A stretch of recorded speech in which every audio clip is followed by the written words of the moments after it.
Assalamualaikum warahmatullahi wabarakatuh. Kali ini kita akan membahas bab 2, reproduksi pada tumbuhan dan hewan.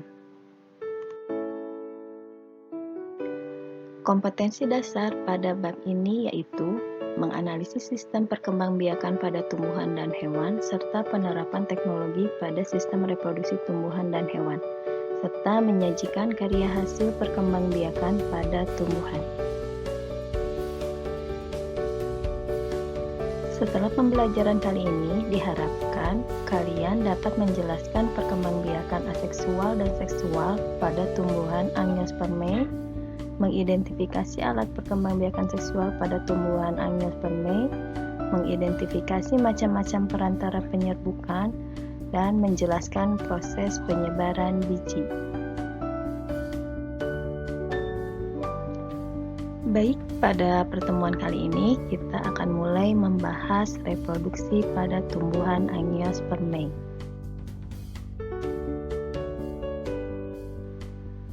Reproduksi pada tumbuhan Angiospermae terbagi menjadi dua, yaitu reproduksi secara aseksual dan reproduksi secara seksual. Reproduksi secara aseksual yaitu reproduksi tumbuhan tanpa melalui proses fertilisasi, sehingga tidak melibatkan sel kelamin jantan dan sel kelamin betina. Sedangkan reproduksi secara seksual yaitu reproduksi tumbuhan melalui proses fertilisasi, yaitu proses peleburan sel kelamin jantan dan betina. Yang pertama, kita bahas dulu reproduksi aseksual.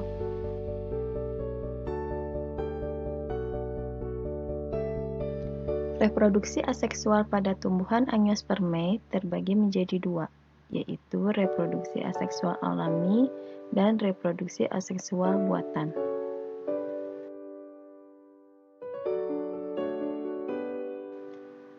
Berikut adalah reproduksi aseksual alami. Yang pertama, yang sebelah kiri adalah rizoma dan yang sebelah kanan adalah stolon. Rizoma adalah batang yang ada di dalam tanah, contohnya pada jahe, kunyit, dan lengkuas. Sedangkan stolon adalah batang tumbuhan yang menjalar di atas tanah, contohnya pada stroberi dan pegagan. Berikutnya yang termasuk reproduksi aseksual alami adalah umbi lapis dan umbi batang. Umbi lapis merupakan sejenis umbi yang terbentuk dari tumpukan daun yang tersusun rapat.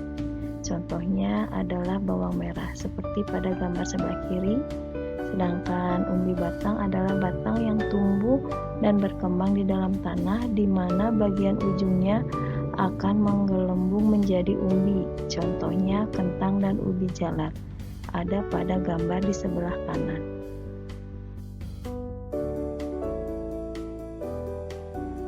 Reproduksi aseksual alami yang terakhir yang kita bahas yaitu kuncup adventif daun. Seperti kalian lihat pada gambar, terlihat calon tunas yang berada di tepi daun pada tanaman cocor bebek.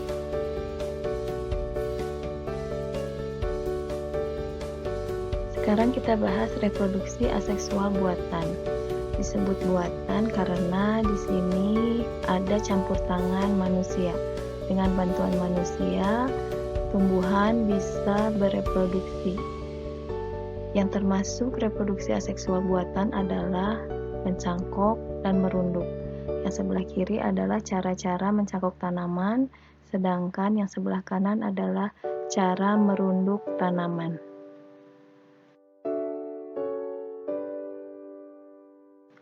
Reproduksi aseksual buatan berikutnya yaitu menyambung atau mengentem dan menempel atau okulasi.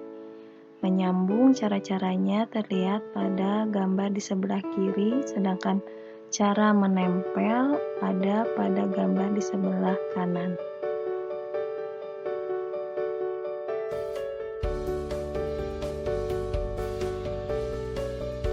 Setelah kita tadi membahas reproduksi secara aseksual, sekarang kita akan membahas reproduksi secara seksual.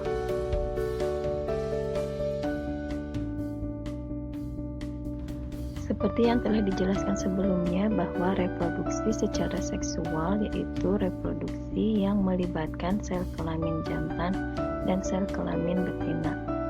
Alat reproduksi pada tumbuhan Angiospermae yaitu terletak pada bunga.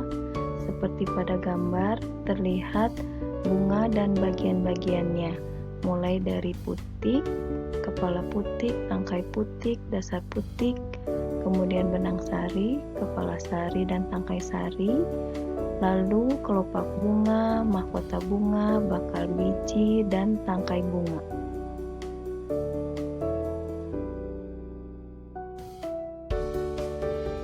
Ada 5 bagian penting pada struktur bunga, yaitu 1. Putik yang merupakan organ reproduksi betina. Kedua adalah benang sari, adalah organ reproduksi jantan. Kemudian mahkota bunga yang berfungsi perhiasan bunga dan pengikat bagi serangga. Lalu kelopak bunga yang berfungsi sebagai pelindung bunga ketika masih kuncup.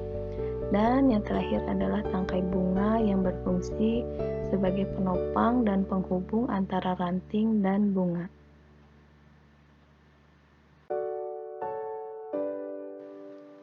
Setelah kita membahas bagian-bagian bunga, sekarang kita akan membahas penyerbukan atau polinasi. Penyerbukan adalah proses menempelnya serbuk sari ke kepala putik. Berdasarkan perantara yang membantu penyerbukan, berikut adalah macam-macam penyerbukan, yaitu anemogami, entomogami, ornitogami, chiropterogami, dan antropogami.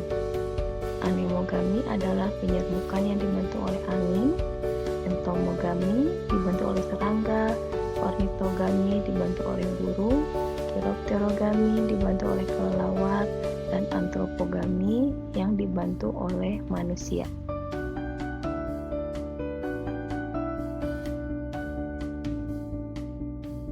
Sedangkan berdasarkan asal serbuk sari, penyerbukan dibagi menjadi 4 macam, yaitu autogami, geitogami, allogami, dan hibridogami. Autogami adalah penyerbukan sendiri yang terjadi jika serbuk sari yang menempel pada putik berasal dari bunga itu sendiri. Geitogami atau penyerbukan tetangga terjadi jika serbuk sari yang menempel pada putik berasal dari bunga lain pada tumbuhan itu juga. Allogami atau penyerbukan silang terjadi jika serbuk sari yang menempel pada kepala putik berasal dari bunga tumbuhan lain dan tumbuhan asal polen masih tergolong jenis yang sama. Sedangkan hibridogami adalah penyerbukan bastar, terjadi jika serbuk sari yang menempel pada kepala putik berasal dari bunga pada tumbuhan lain yang berbeda jenis atau setidaknya memiliki satu sifat beda.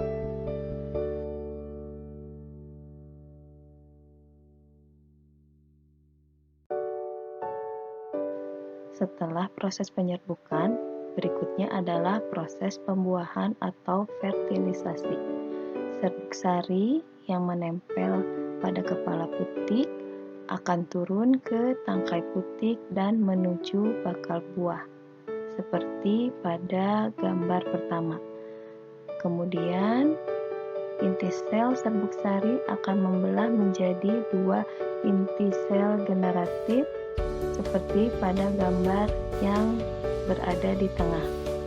Dan inti sel generatif pertama akan membuahi sel telur untuk calon individu baru, sedangkan inti sel generatif kedua akan membuahi inti kandung lembaga sekunder untuk cadangan makanan, seperti pada gambar ketiga yang berada di sebelah kanan.